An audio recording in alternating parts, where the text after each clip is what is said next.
ಬರೀ ಹೆಸರುಬೇಳೆ ಪಾಯಸ ತಿಂದು ಬೋರ್ ಆಗಿದ್ದರೆ ಒಮ್ಮೆ ಈ ರೀತಿ ಡಿಫ್ರೆಂಟಾಗಿ ಹೆಸರುಬೇಳೆ ಪಾಯಸ ಮಾಡಿ ತುಂಬಾ ರುಚಿಯಾಗಿರುತ್ತೆ.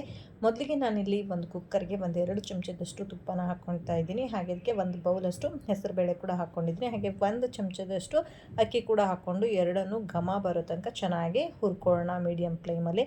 ಅದು ಹುರಿದಾದ್ಮೇಲೆ ಇದು ಮುಳುಗುವಷ್ಟು ನೀರನ್ನ ಹಾಕ್ಕೊಳ್ತಾ ಇದ್ದೀನಿ. ಹಾಗೆ ಇದಕ್ಕೆ 1 ಚಿಟಿಕೆಯಷ್ಟು ಉಪ್ಪು ಹಾಗೆ 1 ಚಿಟಿಕೆಯಷ್ಟು ಅರಿಶಿಣನ ಹಾಕ್ಕೊಂಡಿದ್ದೀನಿ. ಇದಕ್ಕೆ ಮೇನ್ ಇಂಗ್ರೀಡಿಯೆಂಟ್ ಅಂದರೆ ಕ್ಯಾರೆಟು. ಒಂದು 3 ದೊಡ್ಡ ಕ್ಯಾರೆಟ್ನ ನಾನು ತುರಿದ್ಬಿಟ್ಟು ಹಾಕ್ಕೊಳ್ತಾ ಇದ್ದೀನಿ.